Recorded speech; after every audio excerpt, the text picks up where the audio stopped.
spring equinox, everybody. My name is Jeffrey from Vermont Growers Association, and this is episode 3 of Craft First. Craft First is our panel discussion series where we bring in local experts, professionals to speak to different topics and themes. And this evening, we are having a discussion on cannabis cultivation, lighting, and energy use. As many of us are aware, Vermont is well on its way to standing up an adult use cannabis market. The first round of licenses really begin in April, so just around the corner when they begin to be received. Application process opens up for the CCB and they begin to get issued in May. So things are happening pretty quickly. We thought this was an opportune time to talk about information relevant to building out tier 1 lighting, again, energy use. We feel this would be important, not just for those interested in engaging in the market this year at rollout, but also if you're a home grower and would just want to hear about lighting and sort of what's needed to get into the commercial space. And so we hope this is of value to many people, not just the business, but also those who are thinking about it and everyone else out there. So we have an excellent panel this evening. We'll allow everyone to spend a minute introducing themselves. Before we get into that, I just want to share that I have mentioned this earlier, but I'm just going to say it once again. We will have a question and answer after our discussion. So towards the end of this event, for about 15-20 minutes. At that time, please feel free to raise your hand and we'll toss you the mic. You will be allowed to join us in conversation. If you don't feel like speaking, that's fine. Please feel free to use the chat or the QA tool throughout the evening, and we'll get your question and your statements into the conversation. Excellent. So just very quickly, VGA is the social welfare 501c4 nonprofit for Vermont's cannabis professionals. Our members represent more than just growers, even though we have growers in our name. We have retailers, distributors, and security companies, and all of the auxiliary businesses, really every corner of this emerging marketplace. Our members are really at the heart of everything that we do. So we are thankful for those that are out there, and we have some on the panel this evening. So I will start by passing it off to Bernie Silva. He is a VGA staff member. He is our policy director, to introduce himself, and then we'll go around the room and allow everyone to introduce themselves. Bernie.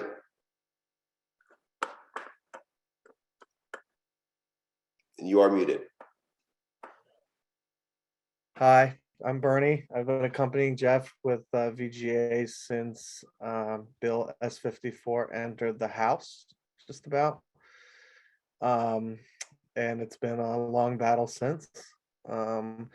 Today we're gonna have we're gonna hear from our panelists that include someone from the HVAC industry, someone from the grow supply industry, someone from Vermont, from Green Mountain Power, and someone from Efficiency Vermont, kind of looking at maybe a plan for maximizing a tier 1 facility. So if you guys are interested in doing a 1,000 square foot license, you know, we're going to touch on what some of your requirements seem to be for residential and what your capabilities are going to be versus what it would take to maximize your use with that license of a commercial facility.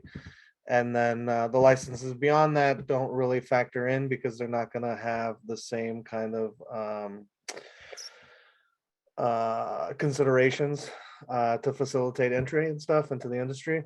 And the idea is to look at some equipment and see how merging growers, merging cultivators can work with the state of Vermont, with Vermont Efficiency, to get discount on their equipment. So it's like, once you understand, you know, what the max requirements are, that's is how the state and Vermont and Efficiency Vermont can help in terms of rebates. I think it's going to be a great conversation and I'm excited. So I'm going to pass it off to Freeman from Green Mountain Power.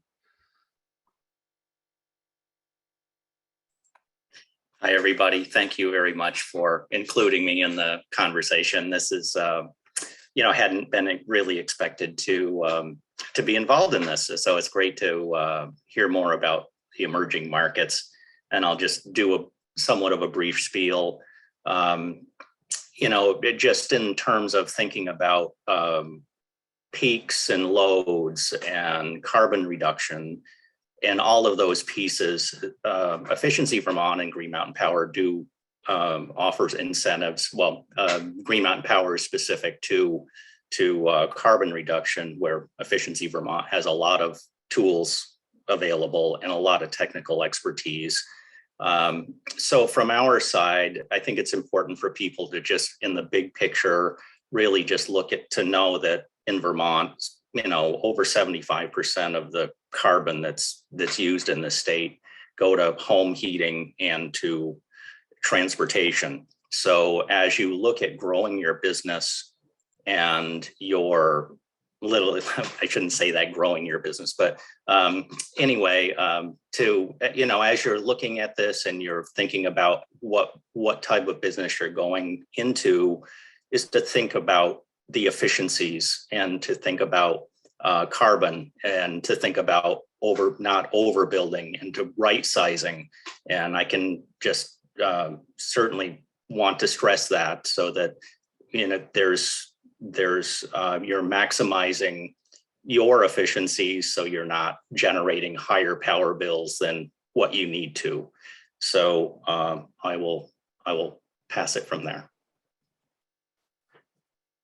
Thank you, Freeman. I think you touched upon some very relevant areas, I think, especially for the cannabis space. I know affordability is very important. Lisa. Good evening, everyone. Thank you for having me. My name is Lisa Coven, and I'm here representing Efficiency Vermont tonight. And we are a statewide energy efficiency company, and we actually work to help everyone reduce their cost of energy and reduce their overall energy usage. We help everyone from families to businesses, and we are here to help the cannabis growers. We are prepared, a team together here at EVT of account managers and energy consultants to help just about any size operation. So whether you're just replacing, a light and upgrading it, or, doing an entire lighting design, we can help you with that. And we are prepared to help you with that. So I am hoping that tonight leads us to lots of good connections, and we just really want to make sure that folks know, and especially growers, given how energy intensive this industry is, that there are options. We can be energy efficient, and we're here to help.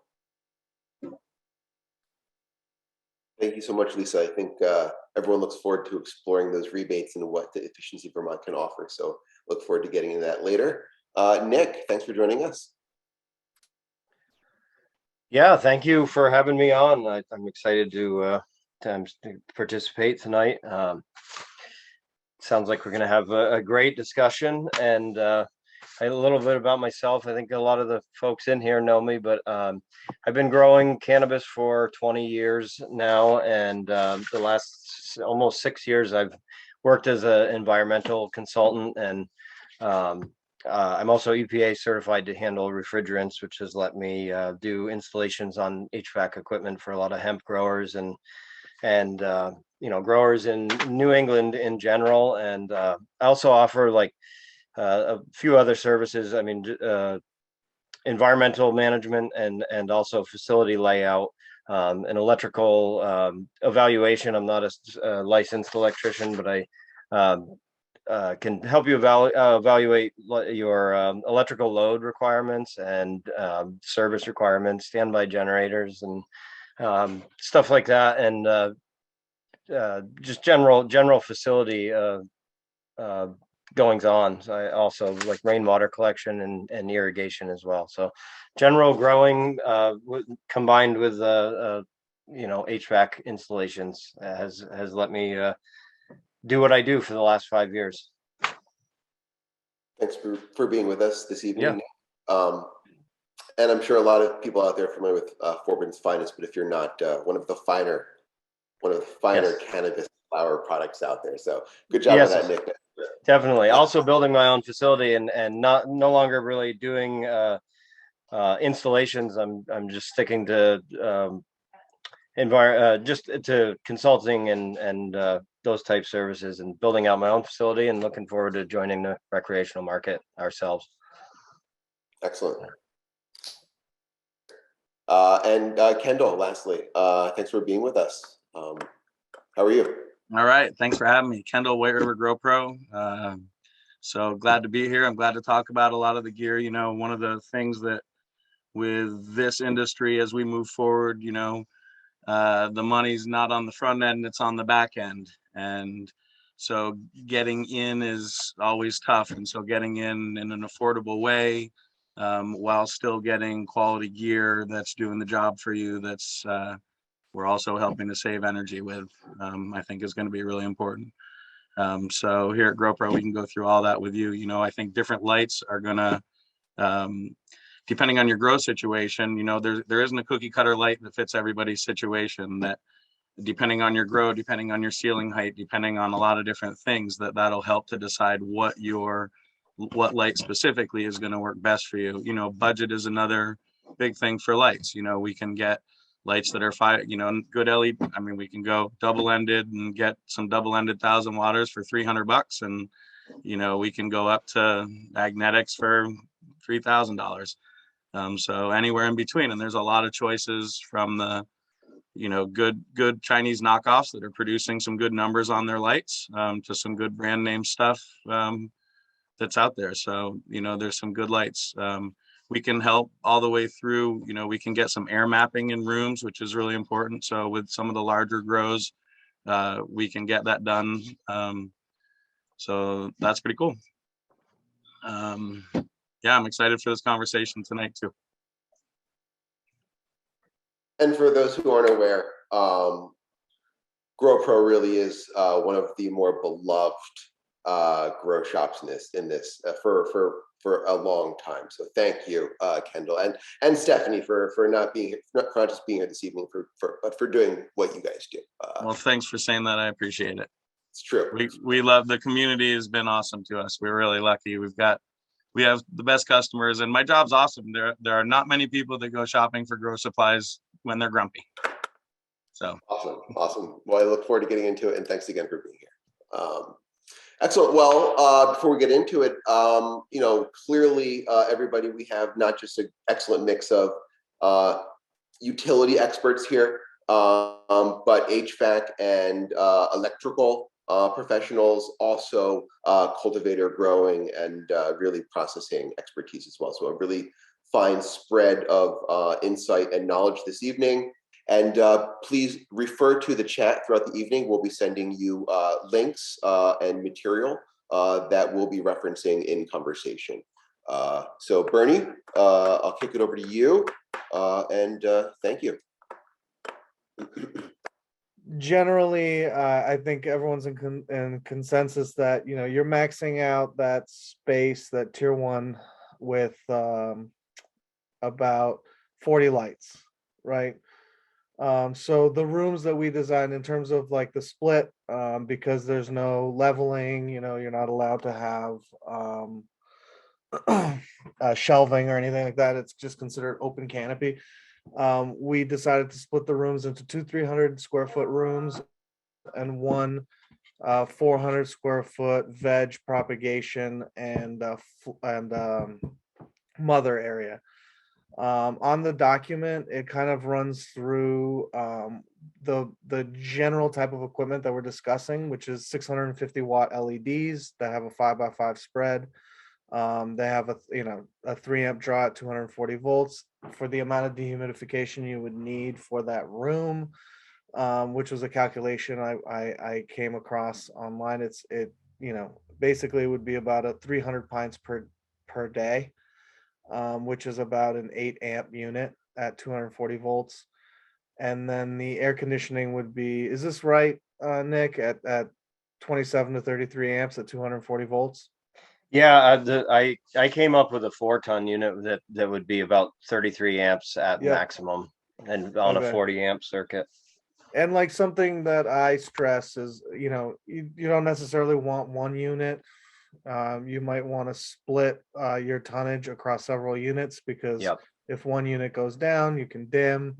So, this is obviously this is going to be your cheapest bet. And I have a personal recommendation that if you go with one unit, then you go with ducting, so that you're at least getting a better spread. But the reality is, I think if we're working with Efficiency Vermont, you guys are more inclined to use splits with heat pumps, right? Lisa, yeah. No? Freeman and Lisa are in disagreement. I've seen recommendations for both, actually. I have seen considerations for heat pumps, but at this, point in time, they're definitely doing dehumidification systems. Mm-hmm. Nick, do you have an opinion? Heat pump versus split system. I think I think heat pump is probably typically more efficient, and so that's one gain, because they're typically inverter driven, whereas this traditional split system is gonna be an on off system, and doesn't offer heating in the winter either. So for Right. smaller grows, heat pumps are almost always gonna But you can be. you can add a heat pump to a split system, can't you? You can add a heat pump to a split system. Most Yeah. most systems nowadays are heating and cooling. Right. Yep. Right. And Yeah. also too, it's one thing, with a ducted system to be able to, not have hot and cold spots. There are limitations, obviously, with the systems.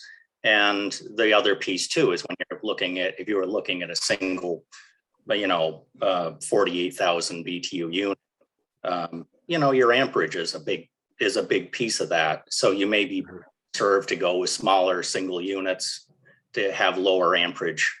Mhm. You also need the ceiling height to account for the ducting. So the Right. ducting does take up a lot of the ceiling height. So you have to Right. have that in order to run it. Right. Cool. I'm glad everyone's chiming in. This is exactly what I was hoping for. So Go ahead, Jeff. I was just going to say some context. We jumped right into it. So for those who maybe don't have the guide in front of them, where the framing for this conversation this evening really is going to be, how do we go from, say, your tent, your home, a home grow, a legal home grow. Unfortunately, it's just too mature plants.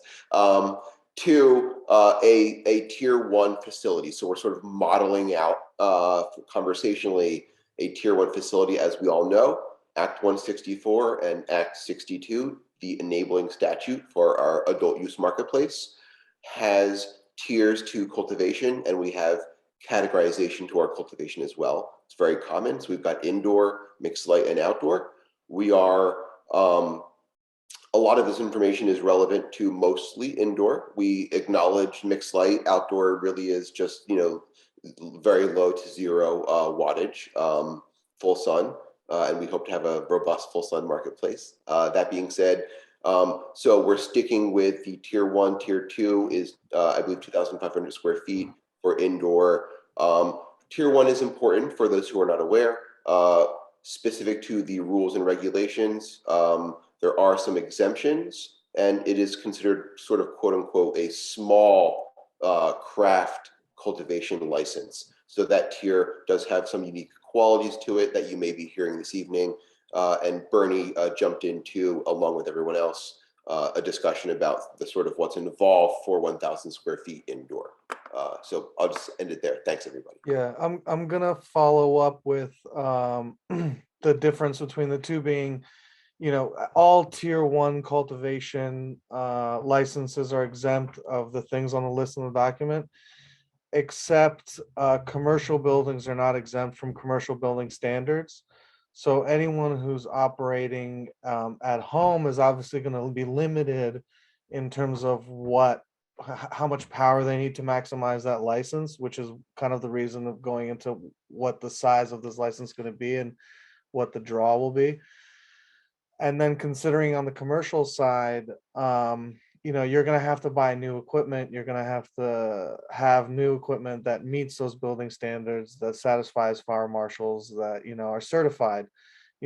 Home growers are not going to have to meet those standards.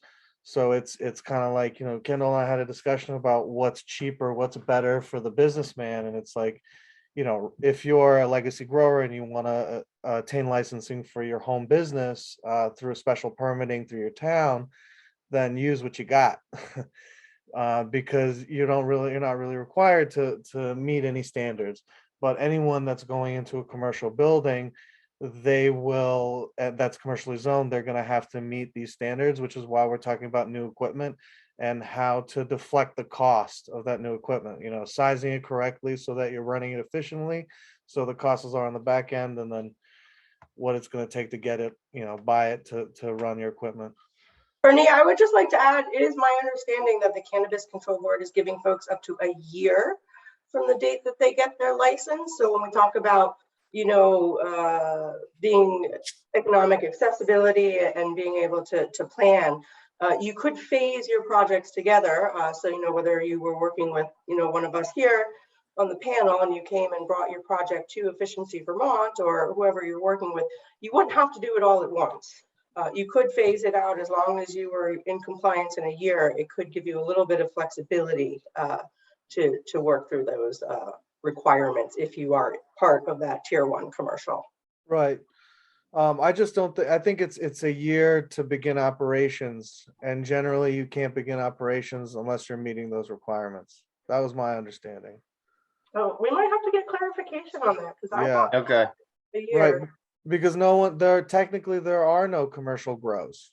I mean, I don't know unless they're hemp grows that are converting, and that's actually a good point. Because I don't know that hemp grows were had to build to those standards as well. They did not. They did not. There are a right. few. There are a few hemp grows that are converting, and the standards were considerably more lenient and less enforcement on things like listed equipment and Right. lighting requirements. And so they're being, the direction they're getting from fire marshals and stuff are that they will need new equipment and they'll need to bring it up to code prior to beginning operations, right? Yeah. Stephanie also, she said that she believes that it's written that it says you have up to a year to come into compliance.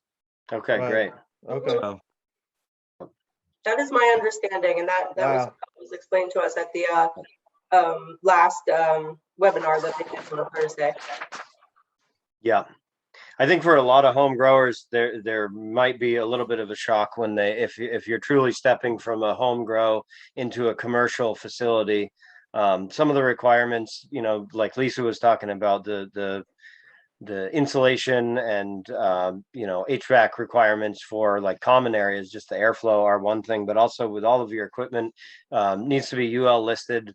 It can be a big difference whether it's a hardwired piece of equipment versus a plug-in lighting fixture or something like that. There's different rules that apply on that, and also just have a lot of home growers are used to buying equipment and just plugging it in, and maybe even doing some of their own wiring. They have an electrician friend that comes and adds in some 240 volt circuits for their new dehumidifier. But in a commercial environment, everything has to be permitted, and the permits need to be pulled by a licensed electrician. Oftentimes you'll need engineering design to get those permits, and so it can be quite a shock just with some of those factors, not to mention some of the other choices that you'll get when it comes to electrical and HVAC in a commercial building.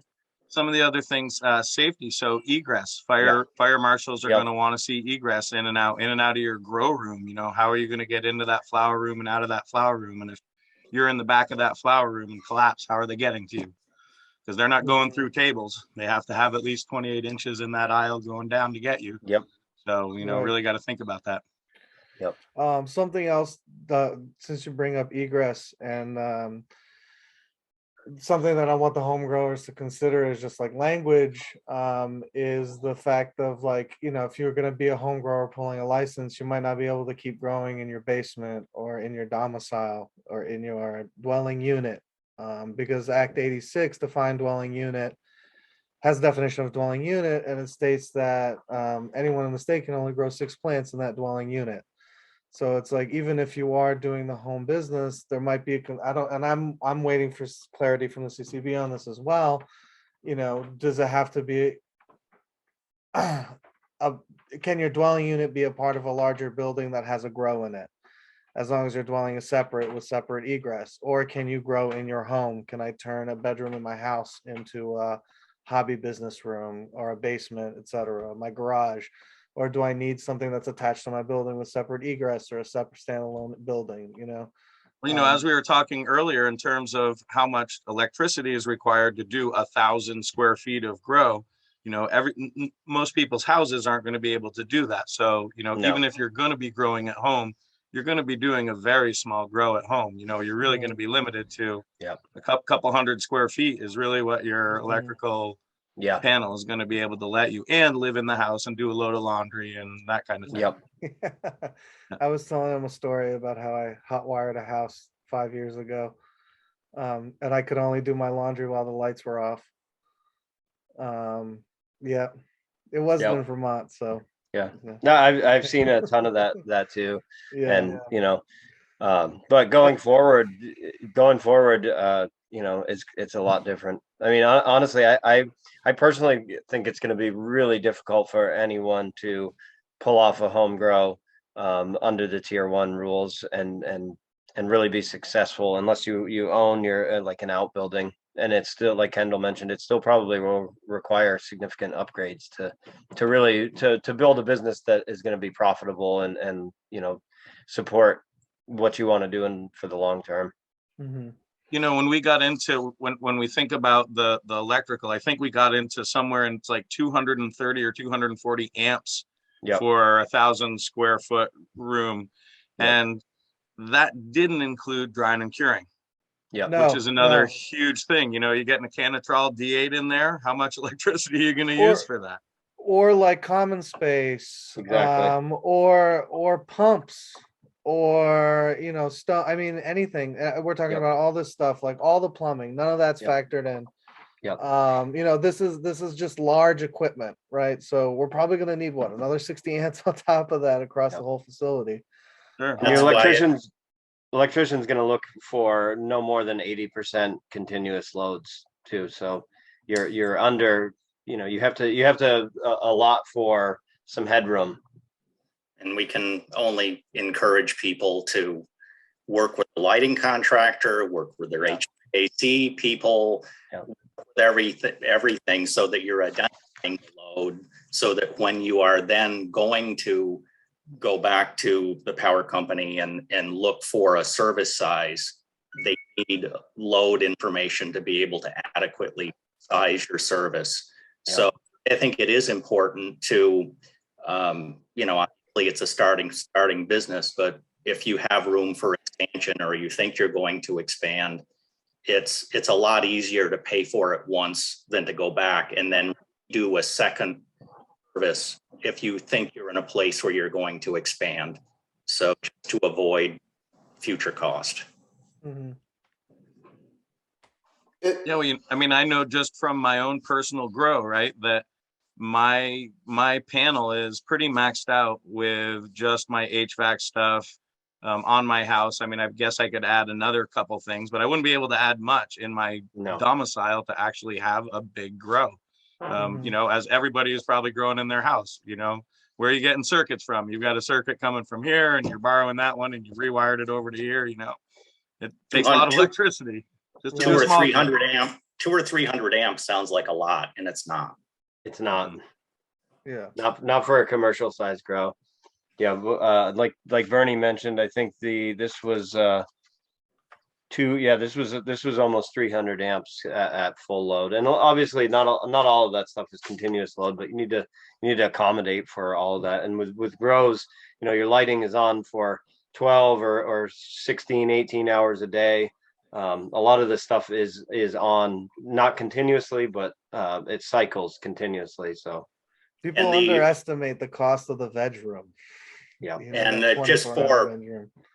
And just to make a comment about rates, if you're going into a commercial operation, a small business rate is quote unquote rate 6, which is pretty much a flat rate.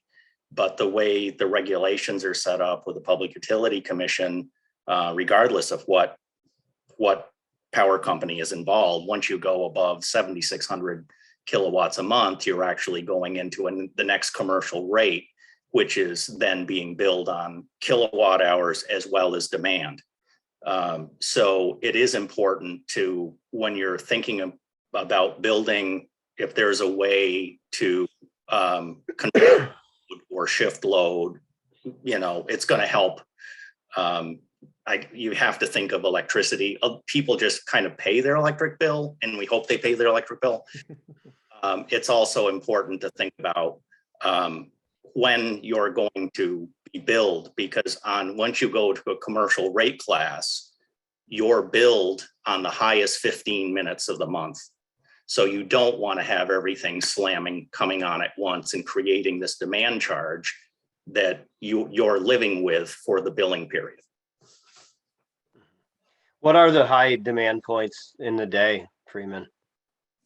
Well, it's to some degree, we're in the early stages of a lot of this load control, and it's still a bit of a hatchet because we're looking at the peak from 1 p.m. to 10. Realistically, it's probably more like 3 to 8. But from a peak situation, it's still considered a full 8-hour period from a billing standard. Interesting. You know, I think that when we talk about buying equipment, right, that we're going to have, when we talk about buying affordable equipment, right, and the inexpensive, you know, Chinese knockoff LED light that DLC listed is a good light. Wattage is high, might not, you know, the power might be, you know, a little less distance to canopy to get that lighting, you know, and the more we pay, the more efficient we're getting, the better lighting we're sort of getting. And do we then go in smaller at the beginning, getting better equipment, running things, instead of, you know, again, going in and maxing your load out, buying all cheap equipment because you can afford it, and, you know, and now things are inefficient. Because again, you get what you pay for. That really is, it doesn't, you don't get a great light for the least expensive light isn't the best light. Right, and LED lights take longer to pay for themselves. Right, so I could piggyback onto this part of the conversation, guys. There is regulation, right? We have for lighting, specifically in Rule 2. If you guys are following the Cannabis Control Board, in Rule 2, I believe it is the unit of measurement is UMOL, I believe, guys. So that's 1.9 Micromole, the minimum. You want to maybe spend a moment just talking about that and maybe what that means, and you know, what does that mean translated to product and maybe some brands as well? Well, I mean, in terms of lighting, what we typically see, you know, when we're looking at lights that we're getting now, you know, we can get you know, I think we're looking at 1.9. The light has to have the efficiency of 1.9. And most lights that anybody's talking about using are really going to do that. I mean, we're not going to get into that with a single-ended is going to not pass that test, but any of the good double-endeds are going to be above 1.9. Double-ended HPS lights are going to be above that. You know, CMH are above 1.9, or many of them. LEDs are all pretty much going to be above 1.9, and those are getting into almost, you know, 3 and above now. Some of the really good ones. So. Okay, and Kendall, are any of the double-ended lights, are those also DLC certified or no? No, they're not going to be DLC certified because No. none of them are going to have a 5-year warranty. Oh, okay. Yep. I don't think so. I think that's the thing. I think that the efficiency is there, and I may be wrong. There may be some DEs, but I don't think Gavita has a 5-year warranty. That's right. So then they would be exempt from the rebate then, not having the DLC certification, right?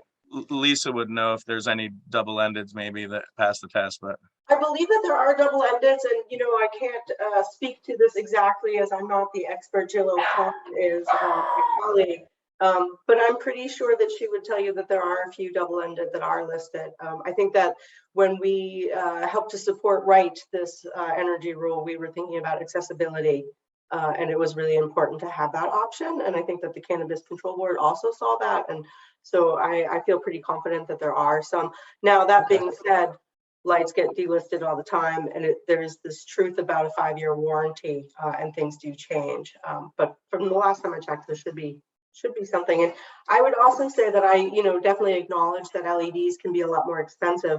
But in all of the modeling and all of the work that we've done so far, you know, an LED might cost a little bit more, but the energy savings that you see are enormous, because it's not just the energy savings on the lighting, but you also save a lot on the heating as well, which is Cooling. huge. Yeah, Cooling, the BTU output for the LED lights versus going like straight 1,000 watts with the DEs was something like, it was like 40%. Yeah, I it's wouldn't recommend- almost 50.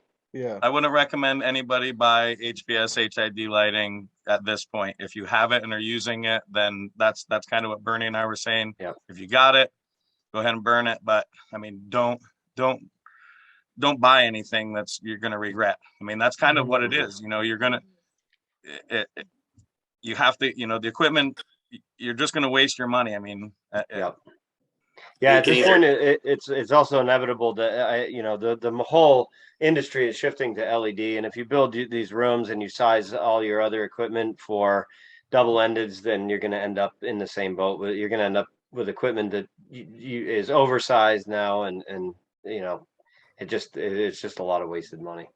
And if it is oversized, then it's overcycling and costing you.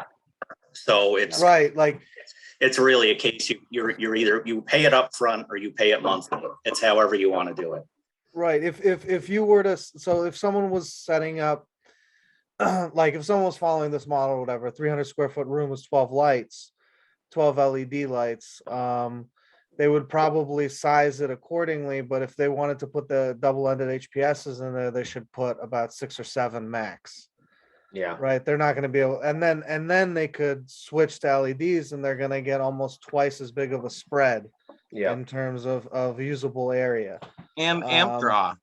And amp draw. And amp draw as well. Right. Yeah. So it's you know, that's the consideration. If you are coming in from and you want to use this equipment, you want to spend a year catching up, you know, that's an option. Size, if that's how the language is with the CCB, like as Lisa had mentioned, everyone has a year to catch up. That's an option for people. Maybe you spend on the HVAC and the environmental controls now and deal with the lighting later, but just size it accordingly for what your end game is, right? Yep. Well, not to discount the importance of lighting, but one of the things that we tell customers all the time at Growpro are the 3 most important things for a successful grow: temperature and humidity, temperature and humidity, and temperature and humidity. So, and your lights are really important too, but it really is temperature and humidity. So. Plant health as well. Right. Yeah. Cool. Let me see. Lisa, do you want to touch on some of the energy rebates that are available? Yeah, I would touch on that. So my best advice to folks is to call us now, call us early, call us as soon as you start thinking about your equipment, call us before you actually make the purchase on the equipment, because we can help you walk it through. Everything is custom running at this point. And so we are taking in, you know, whole design aspects. We'll look at your whole design and we can work with you to whether you want to do one big project or phase it out. Like I said, I'm still under the belief that you have a year to come into compliance, but you're right, Bernie, we should probably get that settled. But I really do think that's the way it is, but maybe we can get some clarification. Because that being said, it would be really easy to phase your project. And I know that temperature and humidity are the 3 most important aspects of your grow. But your lights are going to be your biggest payback. These LED lights these days, honestly, the payback is really, really quick. The prices of them, we have seen them come down. You know, those $3,000 lights are now closer to $1,500. So, you know, when you put that together and you think about your energy savings, for what we've done for folks so far, we're seeing less than a 2-year payback without the incentive. And then we throw on top of the incentive. And so, you know, you're installing, you know, LED lights above 1.9 PPE, whether you're replacing or not, the payback is so amazing. It's almost like a no-brainer. And those are the, you know, largest part of the energy savings we see. I'd say lights are probably 60% of the total package design of energy savings. Yeah, I know it's a custom rebate, but when we talk about a 40 light rebate, if we get into a, you know, DLC listed light 2.8, 2.9 efficiency rating, 650 watts, and we're buying 40 of them, what kind of rebate are we going to get, you think? It's going to be a percentage off the incremental cost. So if you can think about, we'll take a baseline, which we're really lucky is an HPS right now and not an LED. And so we take the price difference between that baseline product, that HPS, and what you're installing. And it will be a percentage of that. I hate to give out a specific number because I'm going to admit I am not the energy consultant. But you can see anything from probably up to, I would assume, about 30%. But again, if you give us a call, we'll be able to spit that number out pretty quickly and give you a better idea. Plus, we'll be able to let you know if there isn't something better, out there. If you're deciding between two pieces of equipment, we can help you run those numbers as well. I'm sure pretty similar to what you do, Kendall, and what you do, Nick, as well. It's nice to see those numbers, understand what the operating cost is before you make that decision on, do I pay extra $100 for that nicer light because I'm going to get a better efficiency, a better product, better price for my product than not. Lisa, aside from lighting though, Efficiency Vermont has rebates for like insulation. Yeah, there's some insulation. I think more so on the whole, cold climate heat pumps and dehumidification. We're really big into controls. We would love to support your controls. Especially if you're thinking about dimming, on the front ends and the back ends of your lighting set. And my coworker is reminding me right now that insulation is required by the CBs for your building. However, we do acknowledge that for your grow rooms, it's going to be a different type of insulation than for, those common areas. Right. It's like a foam insulation. I don't know. I'm assuming. Yeah, I don't know if I could speak to the exacts of that, but I will tell you that the number one concern that I get from the team that I work from, and they're all much more scientific than I am and understand this technology way better than I do, but they get really concerned and they talk a lot about rot. They're really, really concerned with traditional installations rotting away. Wasn't sure if it was in this conversation or one previous. This is some of the oldest housing stock somebody mentioned. And wood structures, have a tendency to hold moisture. And when plants transpire, and you're not maintaining with dehumidification systems, especially when you're under that, when you are waived from the requirements because you're growing in your home, things to really think about. Mold can grow pretty quickly, isn't always visible to the eye. It can grow underneath in crevices that you wouldn't even think about. So we definitely will look at your whole design when we look at it, not just one element. So even in your house, we could probably look at a whole design, but definitely in a commercial new construction building. And then my last question was just like smart stuff. So if we will Efficiency Vermont work with growers who want to have automated and like smart environmental controls that kind of like work in unison? Is there anything for that? Like I've seen that you guys give rebates for like home Wi-Fi's and thermostats and stuff. Now there's some pretty sophisticated equipment that controls heat, humidifications, cooling, all kind of together through unified sensors. And I'm just wondering if that's something on Efficiency Vermont's radar. It is. It's something we would probably call innovative and definitely be included in the models. We'd be a big fan. The more that you can put controls, the more you'll optimize your system. And we all know we're humans. We could be late. We have to run to the bathroom. We miss the time schedule. You can't really depend on someone to flip that switch always or turn back that dial or make that set point. And if you do put everything into a smart control that you can manage from your phone and get your reports out and read easily, you're just going to optimize your own grow operation. And certainly that's, a plug for the future because with a lot of the larger businesses now, we are looking at control systems and how those can be implemented in a business to be able to flex peak load and shift roll load essentially from a very large perspective, from a grid perspective. So it can kind of help in a lot of ways certainly with having control systems. GNP does a carbon reduction incentive. It's really based on fuel, but where, if you were in a larger building with, you're preheating air coming into the building, you can get into that situation. But I think it is important to realize that we're just starting into that realm as a new thought process with businesses. And whether it'll be 5 or 10 years down the road, it's going to go from big businesses to smaller businesses to residential, and really looking at how people can control their load and how to flatten the peaks and the valleys of the overall grid. Mm. I think just as a grow best practices, everything has to be pretty much automated. You can't rely on any human for flipping a switch just because you're going to fail if you do. I mean, this is a commercial grow. It is a business, everything has to be in control. I'm not the biggest fan of all-in-one controllers. I like controllers to kind of control things separately.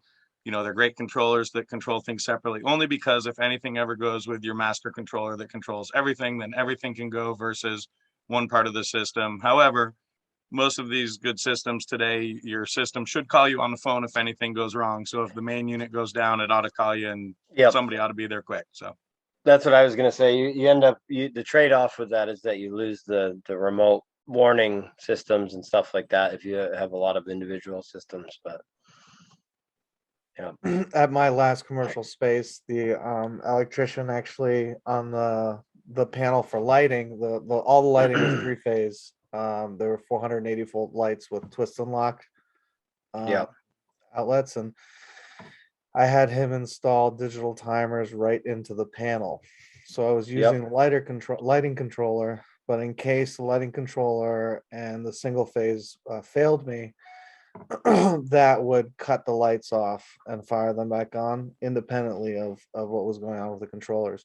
So like there's ways to kind of multi-layer protect yourself, right? Add some redundancies. Yeah. Right, exactly. Yeah, Freeman, I real quick, going back to the peak demand. I know with industrial manufacturing, it's easy to shift. You can shift production, or you can shut down, like, real heavy loads, like really intensive loads periodically on demand.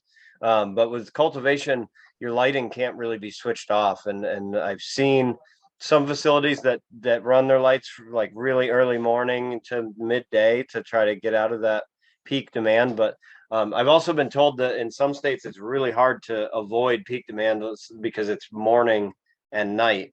And so no matter what, if your main loads are 12-hour cycles, and you're gonna fall into one of those. You're gonna fall into morning and night. Does that make any sense?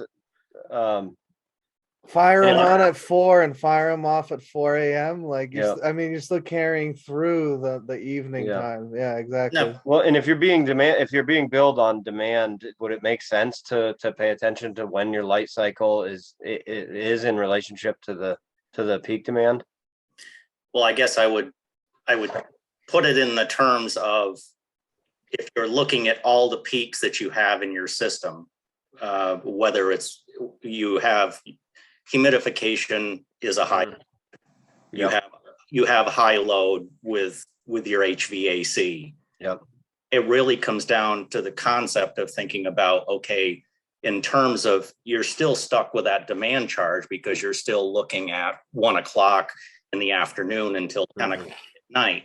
But the concept of using controls is to be able to roll so that you don't have all of these systems firing at the same time. Okay. So really, in terms of, going back to Lisa with controls, I mean, you potentially, if you could actually run your business and be able to shift your load, you're not necessarily looking at just lighting, you're looking at whatever your peak loads are. Mm-hmm. Anything that you're doing, whether it's in drying or whatever, and to be able to manage those so you're not firing, you're not just taking the rocket ship off in the same 15-minute interval. At least spread it over as best that you can. I see. So maybe shifting some of the lighting cycles between all of the rooms would help in that Well, case. and have it shifting so that when they are coming on, and certainly the push would be to have LED. Yeah. I mean, it just makes sense. Yeah. And then have it coordinated so that you are not, bringing systems on in cycling in high, again, that's a lot of thought when you're trying to start a business. But the bottom line is a lot of this, it's going to drive your profitability. It just comes down to being able to have a concept of overall energy management. So, I mean, are we talking about something as simple as like splitting 2 flower rooms, or making the rooms even smaller so that they're coming on at different times and you're just splitting the load throughout the day? Or I'm just trying to follow you. Like, you were talking about rolling and having a 15-minute interval. What do you mean? Like having the lights come on when the lights come off in room A, waiting 15 minutes before cycling on again, so that it's not just concurrent? Or Well, do you just want to be concerned about stacking your peaks? right. Okay. Right. So in terms of, and it's not an issue until you have to go on to the larger commercial rate class. Going into a rate 63 or rate 65, but essentially that means going over 7,600 kilowatts a month, or a cycle of 3,400 kilowatts in a 4-month period. If you're over 20 lights, you're going to be over 7,500 kilowatts. Right, with no a really what. effective, efficient room that's producing well. You're going to be over And then 7,400. And then it comes down to looking at, when you are setting up these operations, is it something that you can do with single phase, or, if you're really going to high power equipment, should you be located where there's existing 3-phase? And so are you saying that it will make a difference if we're talking about 20 lights, let's say 10 of them are in one room, 10 in another, and we can stagger them? Would we go with 5 lights come on and then, or 4 lights come on and then 16 minutes later 4 lights come on, that kind of thing? Does that stagger our peak? No, I think you're slicing it a little bit thin, because it's not just lighting. I mean, it's really the overall makeup of your. I just thought it was everything coming on is what I thought. Right. Yeah, pretty much. Yes. I think the idea is you don't want to have a 15-minute window where everything in the facility is on, because that's what you're going to be charged at, right? So Correct. It's like, if you're splitting your rooms, split your rooms. Maybe if I envision now, like, running my veg room at 18 hours instead of 24, because that gives me a 6-hour window throughout the day where I can fire up anything. Exactly. And that whole load is off, right? So it's like anything I'm going to do that requires machinery, I'm going to hopefully do while those veg lights are off, or low. Well, and I would also encourage people just to go on to the GNP website, set up your username, set up your password, so that you can then go on and look at your load. You're not going to see your demand, but you're going to see your kilowatt, which is so at least. So when you can do, to some degree, a little bit of self-diagnosis of looking at equipment once you get started. Yep. Unfortunately, all the loads seem in cultivation follow the lighting. When the lights come on, the HVAC comes on, the dehumidifiers come on. It's really tough. From what I've seen, it's hard to avoid peak charges if you're at that larger, the larger consumption, and you're at on demand billing. You're going to see high charges, because it's almost impossible to avoid those charges. That's been my experience, but I'm curious to find some ways to help mitigate that. At least I think, like Bernie was saying, shifting some of your flower rooms, maybe one's on, then the other one comes on. That may not be great on your, like, the workload, but it certainly can help, and having your mother rooms off time correlate or with the flower rooms can certainly help. Another suggestion for less use, right? So I think that with the cannabis plant and during the night cycle, the plant's converting carbohydrates into sugars. That from what I understand, that the plant can only produce enough sugars to really run fully for 5 or 6 hours at 100%. And so there is a lot of talk about doing a 5-2-5 light cycle. So on for 5, off for 2, on for 5. And you're actually, according to that theory, I haven't done it myself yet, but according to that theory, you're actually getting more energy production, you're getting more sugar usage, more plant growth during the day, because that 2 hours, you use all of your sugars. That 2-hour break, the plant converts more carbohydrates into sugars and then has more sugars to run for the next half. So Interesting. 2 hours off in a flower cycle is a considerable amount of time off in the grand scheme of things. Yeah. So Certainly. 5-2-5 instead of 12 hours on straight, Right. Yeah. which is 12 Certainly, hours. certainly dimming your lights too. That's another huge advantage I don't think anyone mentioned yet on LED lights, but Yep. being able to match your intensity and bring the lights right down onto the canopy, that's probably one of the biggest, that's another huge piece of the LED efficiency. You know, with an HPS, you're starting with them way up high and you're wasting all this light, and your power bill is just the same. And you know, whereas with LED, you can really fine tune that energy consumption. Right. The old lights don't work efficiently when you dim them, right? That's like kind of That's like also true. the general Yeah. acceptance is that they just, Yeah. you know, you can dim them all you want and they're gonna not run as hot, but they're also gonna be fractionally as efficient in terms of the light they provide. Nick, I had a question about and this came up with Kathy, was low ambient kits for air conditioners, and Yep. growers worried about running air conditioning in the peak of winter. Yep. With heat pumps, it's not as big of a problem.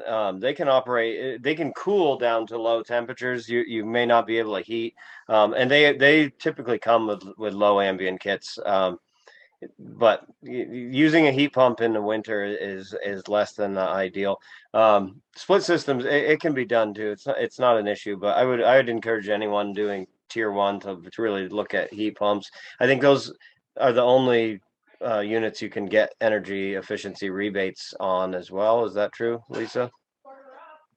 I believe so, but you guys would have to call us to confirm. Yeah. Make sure. Yep. The low ambient kits are essentially just to keep the units from freezing up. Heat pump will, when it's pulling heat from really low outside temperatures, they have a tendency to freeze up, and so essentially it's a built-in way of defrosting the unit outside and continue to make heat. But if you need a lot of heat for your grow room of a decent size in the winter, you pretty much need secondary heat source besides a heat pump. It's really Right, really just only like a propane burner or something. some No, sort. Yeah. Yeah. It's also a reason to alternate your flower rooms, although it's tough for work. But if you Right. have one flower room on and another one off, you can cycle That's- air from one to the other and blow heat into the other one Yep. if you need heat. Yep. And the building in general stays warmer, which is better. And you Right, don't exactly. you don't end up heating your flower rooms when the lights are off either. That can come into play if your insulation's poor. Right. Yep. Right, because I mean the dehumidifier puts out enough heat, especially considering how much the humidity shoots up when those lights go off. Yep. It's more like when it's -30 out and it's 4 o'clock in the morning and the lights have been off for 8 hours already. You know, I've in Maine, I used to see the walls sweat like all winter long, which was funny because we were essentially building cubes in these mills that were enclosed but open air. Right.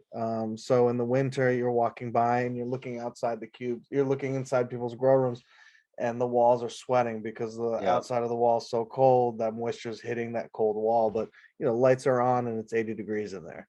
Yeah. That won't happen with the requirements that the CCB has asked for with building installation requirements. There's that won't really be an issue. Cool. Yep. I just want to jump in. Great conversation so far. those still in attendance, and thanks for hanging around. It is at that point where feel free, guys, if you and gals, if you have a question, feel free to raise your hand, and we will toss you the mic. And in addition to that, please feel free again to use the chat. But it is that moment in the conversation in the event. If you guys want to join the conversation, you're more than welcome to. Really no different than the CCB meetings, if you guys have been paying attention. So we like your participation, and again, thanks for hanging around. So yeah, feel free to raise your hand and we'll get you guys into the conversation. Thanks, guys.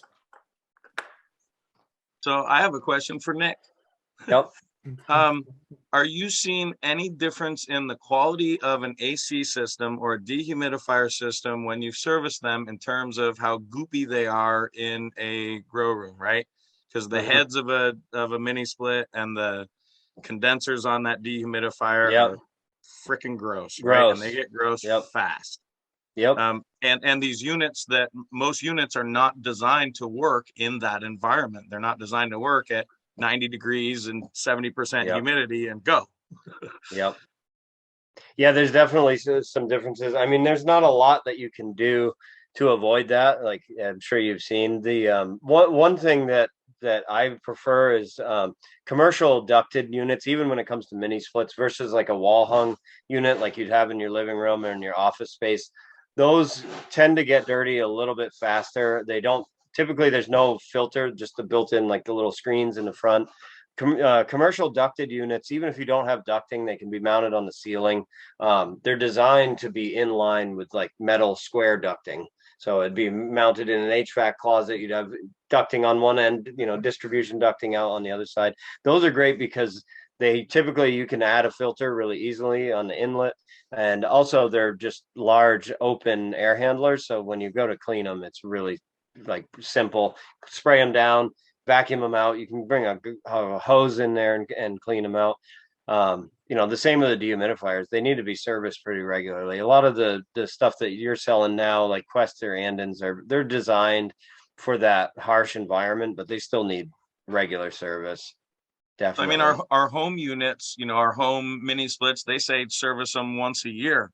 In a grow room, should we be doing that twice a year? Have that same person come in, do every our dehumidifier? harvest. Every harvest is good. Every other harvest is pretty acceptable. I would say every 6 months is the minimum. I want to point out, like, a lot of these small growers, I think they intend on being like doing organic growing and stuff, like growing in soil or soilless media that's not, not rock wool cubes.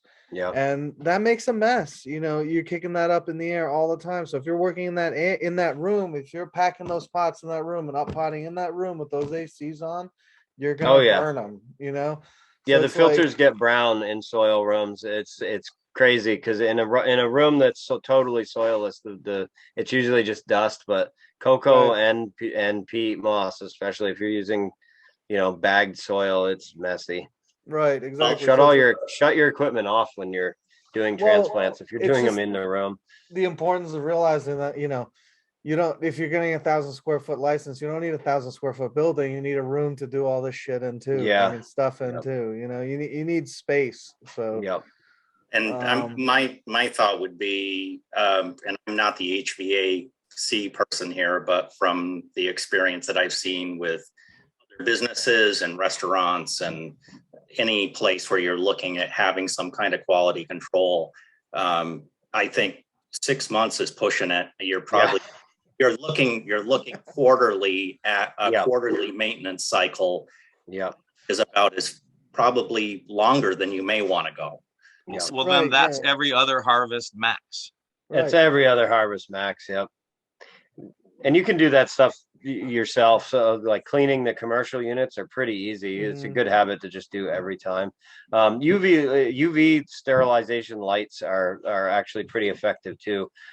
It's impossible with like a home mini split, but with commercial units, you can actually put ultraviolet light in on the evaporator coils, and those will cut down the sludge and like almost to nothing. They still need to be cleaned, but it's pretty beneficial. Right. That's what I did. I had UVC lights and we mounted them right on the handler on the inside. Shining. Because what I had done instead of doing ducts, I did a 64 light room, so 64,000 watts.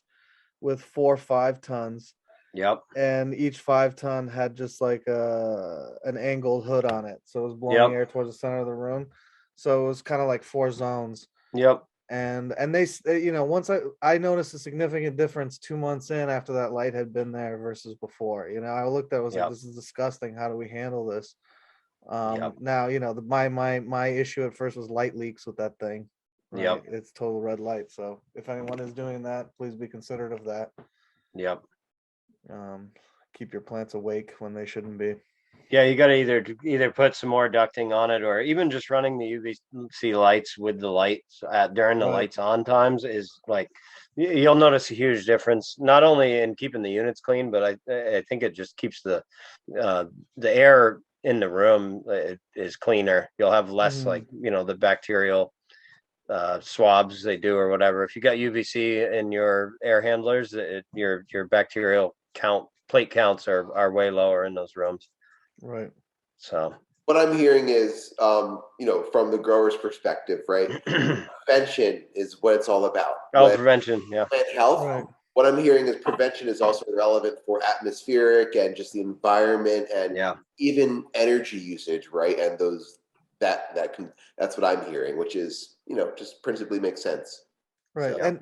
And those UVC lights, I mean, if you do want to go with split units, I've seen some people kind of create their own ventilated ducts for those lights. So basically they just have a fan that carries air from one side of the room to the other, and it has those lights ducted in. So it's a straight duct that just moves the air from one side to the other, kind of like an independent return, just to scrub the air, as opposed to like using a carbon filter and stuff.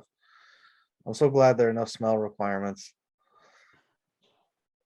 Local I believe there are smell requirements if you're the larger tiers that are under Act 250. I believe Act 250 somehow regulates air quality, which would be smell. But for those smaller growers, I don't think that's an issue.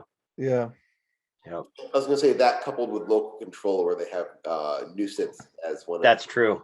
Right. Yeah. So in Maine, Sanford, I worked with the town because they wanted to create an ordinance for smell control. And so their requirement was that every licensed cultivation facility hired an engineer, mechanical engineer, to design a site plan for what it would require. Granted, you know, the only thing that worked was the systems that the building owner installed in the hallways, because the rooms were sealed and they're always going to smell inside. You know, the idea of scrubbing the halls that actually worked way better than kind of scrubbing that. But that's all they required of us to do, was just to use like air scrubbers. It was kind of futile. Are there any towns, Jeffrey, that have formed their own cannabis control board, or what does that look like?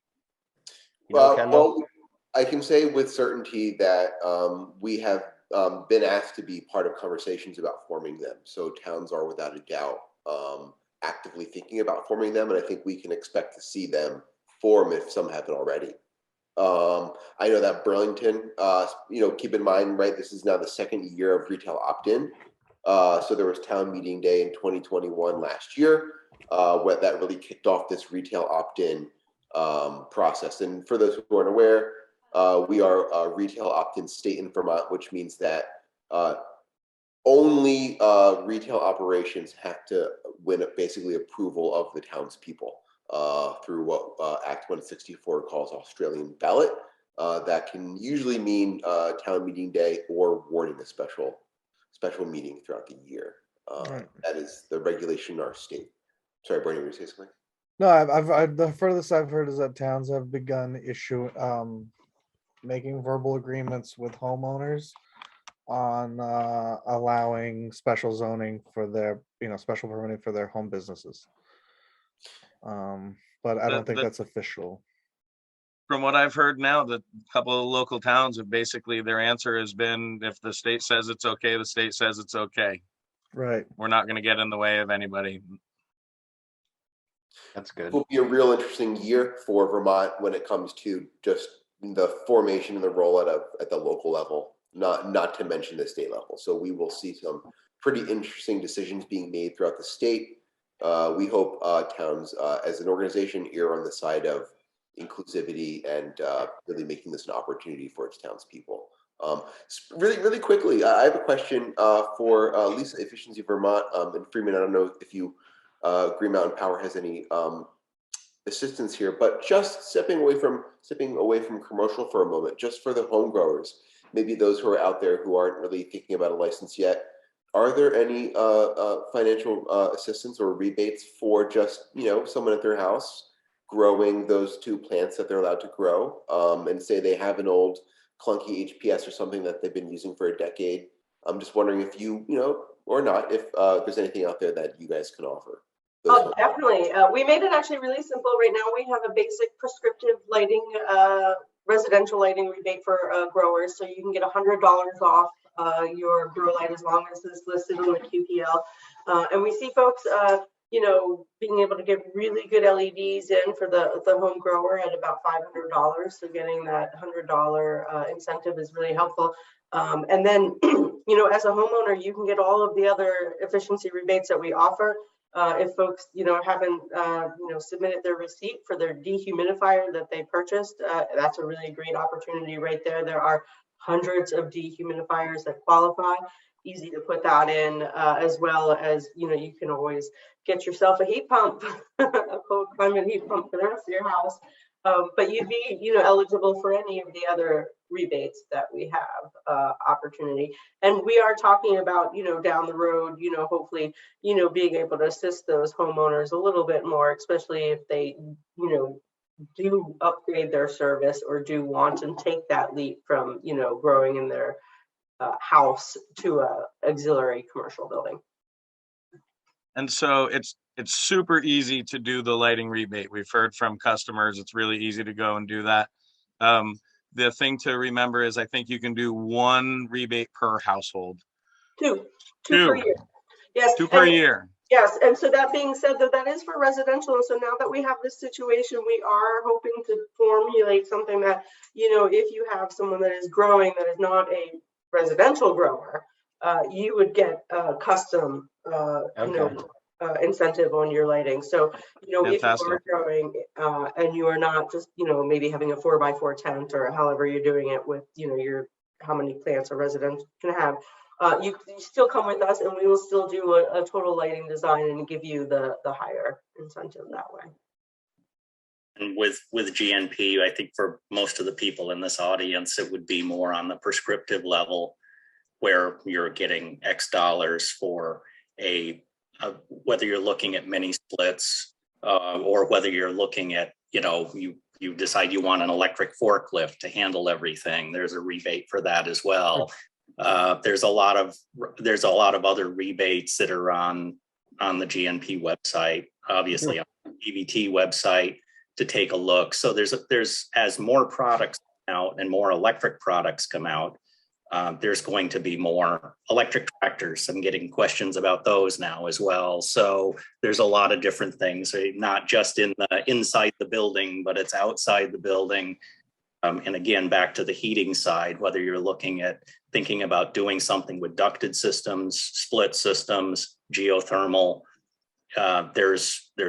and for this audience, there's a prescriptive level, but if you're going to a larger scale, there's a custom level as well to look at very specific situations, because within the GNP territory, we have a huge variety of businesses. And Freeman, if I may add to that, is business carbon offsets something that you're having conversations with in the commercial space with at all, or? Not. This is so emerging. I think I've got potentially a couple of customers that we'll be talking about on a custom level, but because of just sheer volume, I mean, it's a lot of heating requirements, a lot of HVAC, and there's a lot of choice out there. We hope that people will not think about natural gas or propane or oil, and they will think about some other environmentally friendly way to do their and cooling, and be able to drive the business. Yeah. Encourage everyone to get a heat pump for their home too, not just their grow. The rebates are pretty significant, and your living space will be a lot more comfortable all year round. Second that, just for the record. Yeah, it's great. I mean, I've actually installed a handful of those and the rebates, like Kendall mentioned, the rebates are pretty easy and pretty significant for some people. It's great. Yeah, the rebates are all point of sale at this point with the heat pumps, so it makes it easy. You go to where you want, or whoever you want to, and you just get the rebate. You're not waiting. Yeah. And that's the way it's set up with the GNP anyway. I mean, it's different for every utility and how they choose to their program. Yeah. And we don't have anyone from Burlington Electric representing us, but Lisa, maybe if you can just spend a minute. So Efficiency Vermont is throughout the state, except for in Burlington, or you guys are there as well, but you work with the electric department. Now I know it's mostly residential in Burlington. I don't know how many commercial cultivation facilities we'll have, but there is a little bit of a collaboration there with that. Yes, I believe actually BED has their own LED residential grow light rebate. I have to look that up, but I thought that's what I saw last. But we do work together a lot, obviously. But BED is unique because they're not just a utility; they're also an energy efficiency utility. So they do both aspects. Not only do they offer, electricity, but they are also an energy efficiency entity, pushing energy efficiency programs and the values, and obviously, the goal of being energy efficient. But I believe that they have something.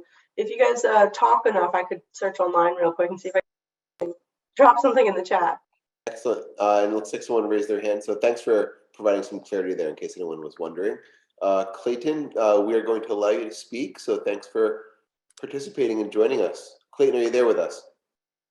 Yes, I am. I have a question about with the lighting re-rates. Do you allow Viper, Spectra, and Enjo Yield? Because those are two lights that my company works with, and they back up their lights. They actually fix them. Where some of the companies I work with that are on your list don't stand behind their lights like Viper, Spectra, and Enjo Yield. So I'm wondering, I don't see them on your list. Is there any way to get them on there? Thanks for asking the question. If you're referencing, when you're referencing list, if you're referencing the Design Light Consortium, that's actually not Efficiency Vermont. That's just a third-party organization that verifies the specs of the lights, and so that would be a process to get those lights listed on that list, if that's what can I do to help them do that? Because I would like to make sure they are listed, because they actually stand behind their lights, and I don't want to see people buying all these lights from junk companies just because they get a rebate. I think to meet those rebate standards, they have to hold a 5-year warranty. Isn't that correct, Kendall? It is. They can do it. They have to apply to the DLC. So when we first started carrying Photon Tech lights at Growpro, the Photon Tech was not DLC listed, and we told them about it. They knew nothing about it. We said you should get DLC listed. They did, and they're on the list. So it's as easy as that. That you can contact them and I will let Enjo Yield and Viper Spectra both know. Yep. I also have one more question about the tier 1. When will we be able to start applying for that, and does that allow me to breed seeds? April 1st, and yes. And when will I be allowed to sell seeds? You can't. Only a dispensary, a licensed dispensary, is able to sell seeds or clones at this point directly to the public. However, there likely is you can sell as a licensed grower. You'll be able to sell your seeds or clones to another licensed grower. That's in the works right now, but I don't think that's... So I will be able to sell to other licensed growers, but just not anyone that's not licensed? Well, That's I my think understanding. You're basically, if you choose to use your Wow. cultivation tier for if you choose to use your cultivation tier for breeding of seeds specifically, for example, I think the idea is that those seeds are the cannabis product that you're producing, so you'll be able to package them and wholesale them to a store that can Exactly. then resell them, or you'll be able to sell them directly as a wholesale item, not dealing with sales tax to Mhm. other cultivators or license holders. And then generally, if someone wants to buy the seeds from a store, they'll have to pay the 20% tax. Yeah. And other licensed wholesalers will be waived of paying that tax essentially. And then not to mention the stores, like whatever the store's profit margin is going to be.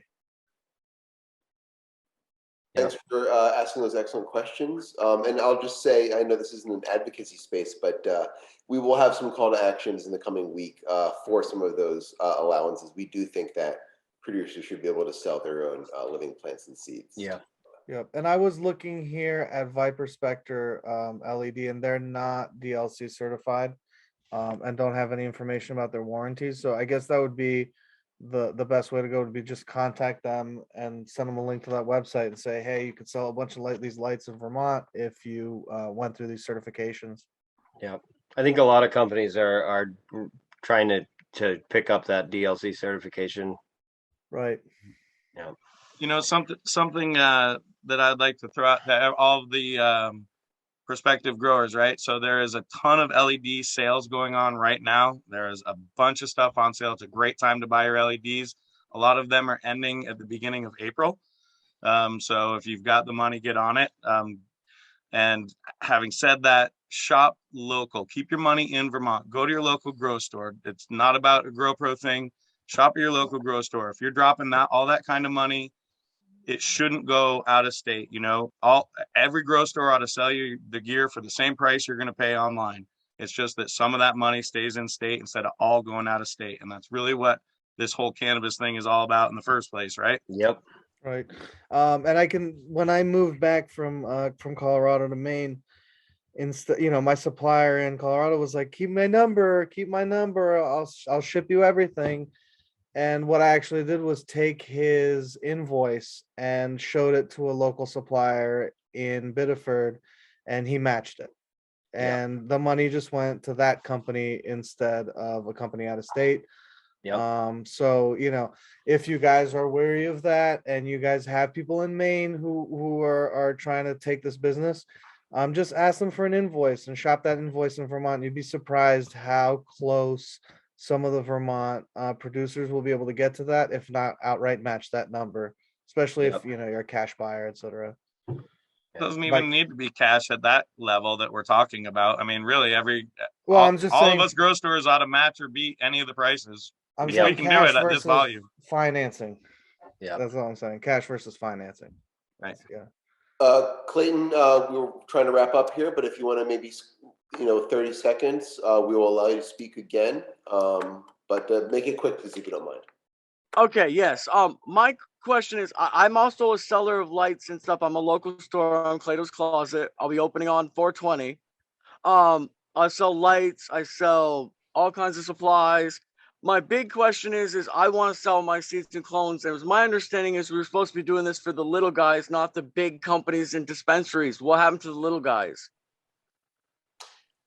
We're with you, man. We're with you. I appreciate the sentiment. I'll say this first year really is an intermediaries market, right? So if you want to be able to touch the customer or interface with them directly, you will need to purchase a retailer license or be one of the integrated licensees.